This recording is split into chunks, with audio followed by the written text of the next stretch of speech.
Spain, joining holidaymakers and locals all around the coasts and rivers of Great Britain to sing our summer praise.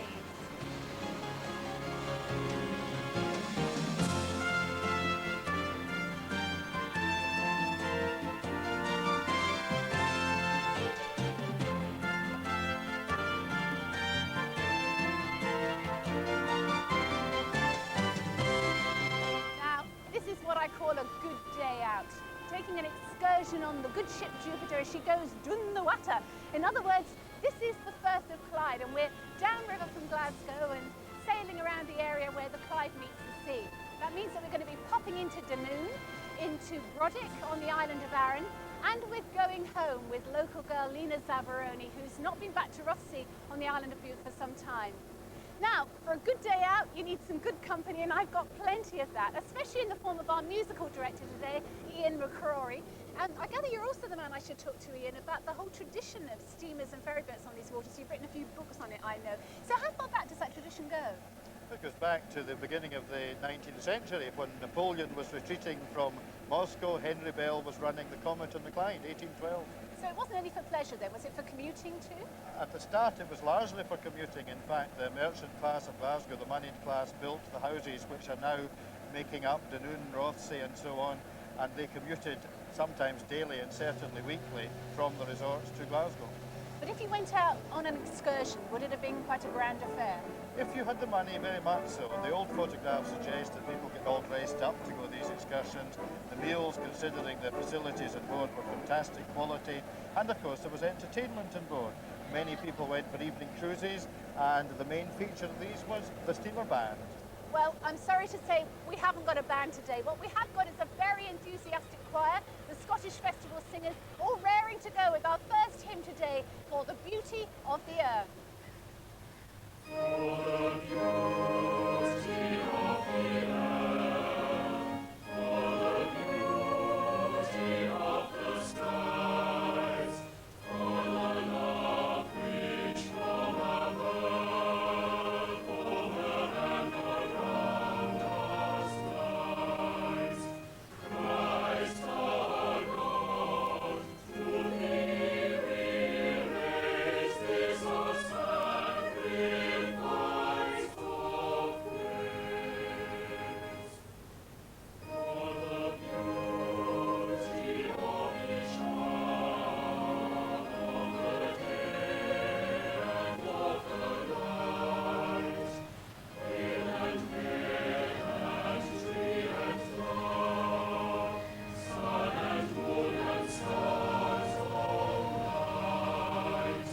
Christ our God, to thee we raise this our sacrifice for praise.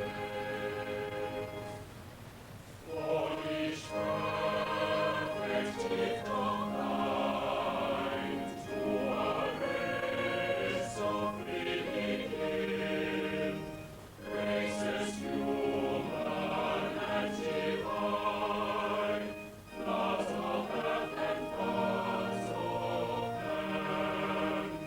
Christ our God, to thee we raise this our sacrifice for praise. Now that is Goat Fell that you can see behind me there, and it's the highest mountain on Arran and part of a huge range of mountains on the island. And you know, you're never very far from the past on Arran. The island is covered in ancient standing stones and old burial sites, some of them going back as far as 2000 BC.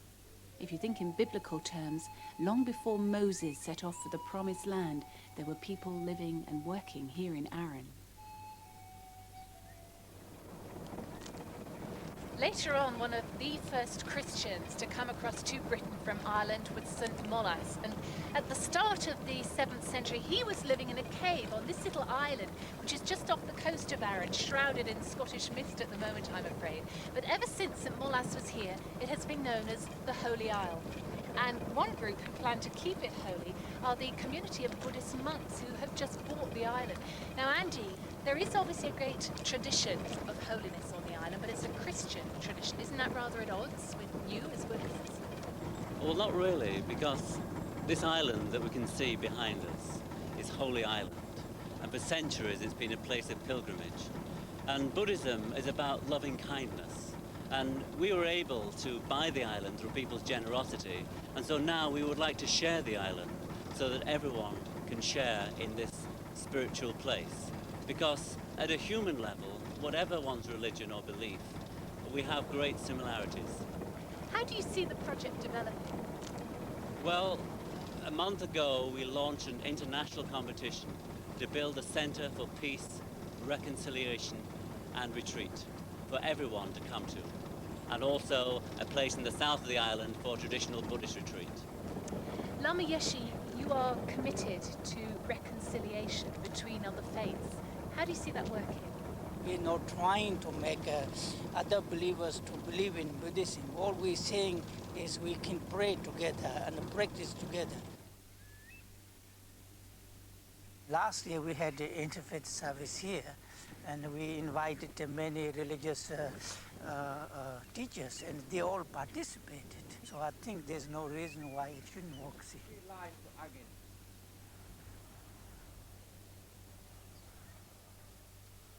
Those red sandstone rocks over there, they reckon are about 400 million years old. Well, as we said, you're never very far from the past in Arran. I'm not very far from the ground either on this bike, which has been lent to me by David Gregg, who runs a cycle hire business with his wife Shirley on the island. I'm quite surprised that there's so much cycling here when there are so many hills. Well, it's the best way of seeing the island. You can walk, you can go by car, but you've got the best of everything here. You can stop whenever you want and see the island. And a beautiful island it is too.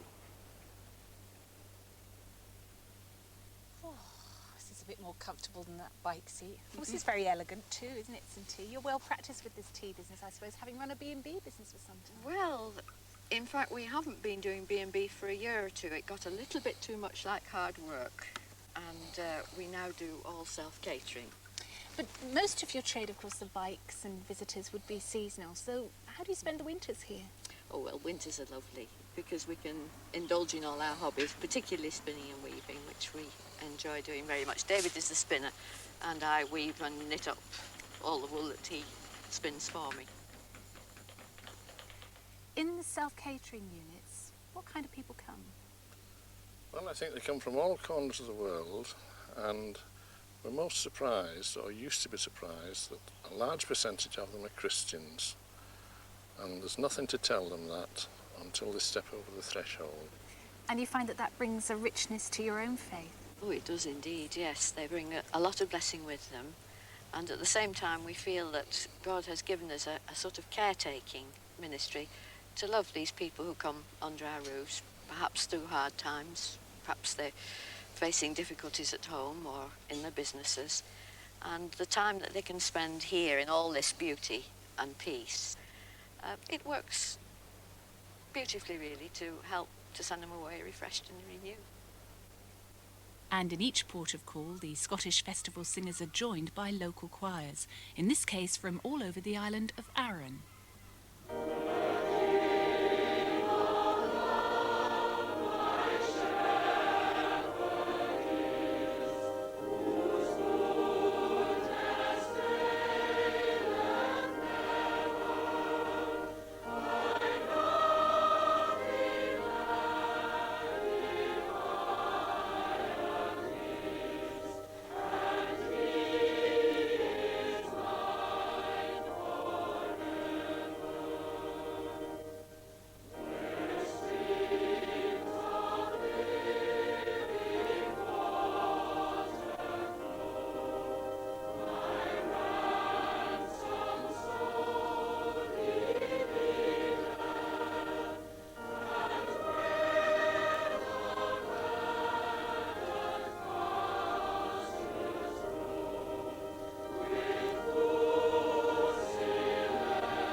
is a very civilised way to spend the day. Was it always as genteel as this?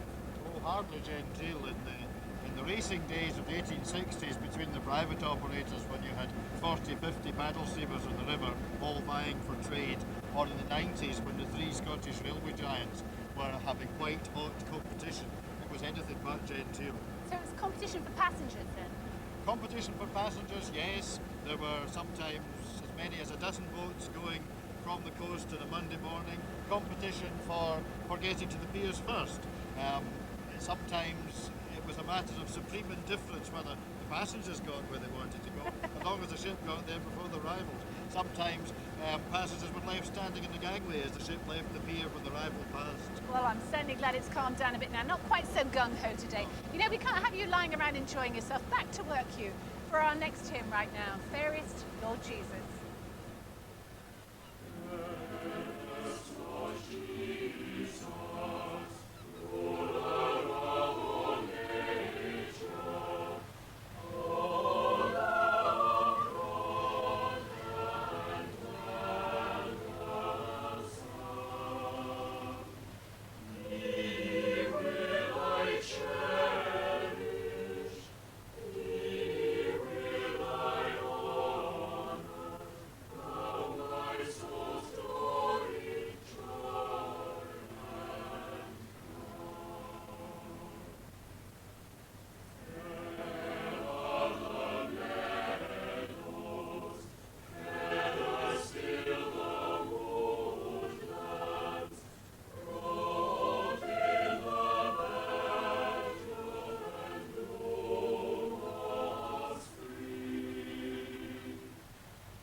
Is the island of Bute, which used to be the home of someone that most of you will remember very well indeed. In fact, the moment you set foot in the town of Rothesay, you'll come across the name Zavaroni, Zavaroni, Zavaroni. It was nearly 20 years ago that opportunity knocked for Lena Zavaroni, and overnight the 9-year-old schoolgirl from Rothesay became an international star.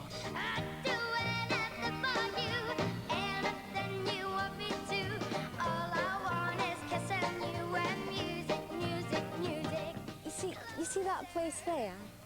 I used to do the local talent competitions in the summer. I bet you always won. And well, I did. I'm too shy to say it.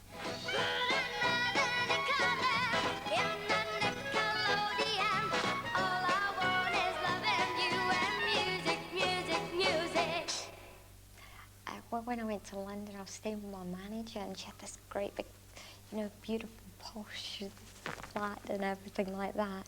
And I was just totally natural, I'd never experienced anything like that. And I remember sitting at the table, and there was like the napkins were rolled around into hat-like things, and I thought, what do you do with it? And so I stuck it on I thought it was a hat. This is true, honestly. I stuck it on my head and I thought it was a hat. Some of these days you're gonna miss me, honey.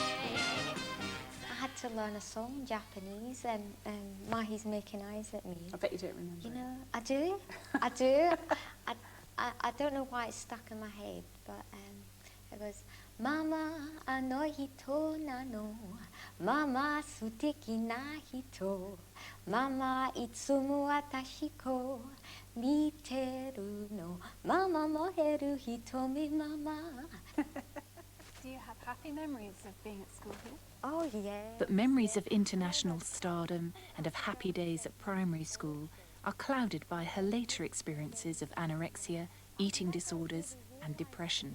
And I was at stage school. I was quite a plump little thing, and everybody that had auditioned for stage school was sort of a little weeny things, you know, because they were intended to grow up into sort of dancers and ballet dancers. But because I could just sing, I've never danced before or acted or anything like that. So I was always the plump one of the school. I feel so lonely, just for you only. And you know, honey, you've had your way.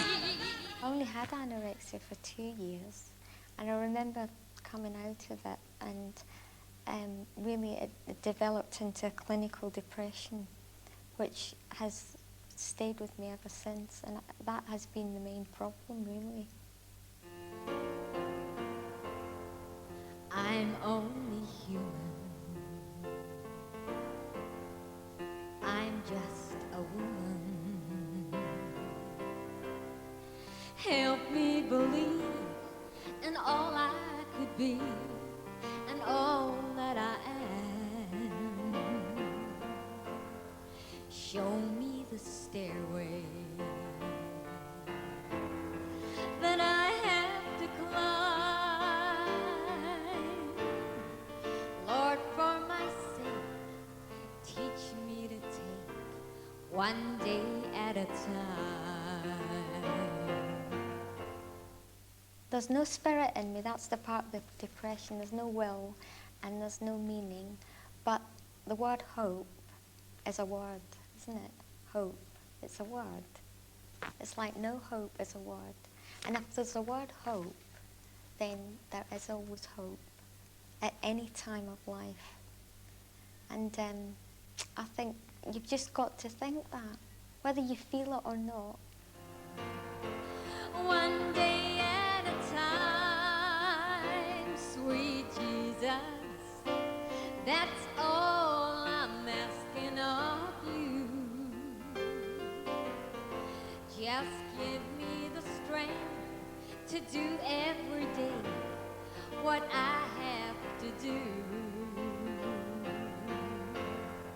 Yesterday's gone, sweet Jesus, and tomorrow may never be mine. Lord, help me today to show me the way, one day at a time. Lord, help me today to show me the way, one day at a time.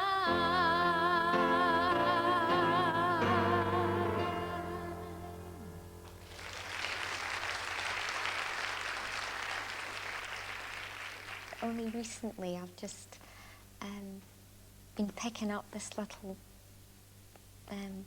book thing, you know, and I've been looking at it, and I looked at the words and I thought, well, they do mean something to somebody who's going through tough times. That if they just could read something like this, like it says, God, grant me the serenity to accept the things that I cannot change, the courage to change the things I can, and the wisdom to know the difference.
And once again, we're sailing north, this time to Dunoon.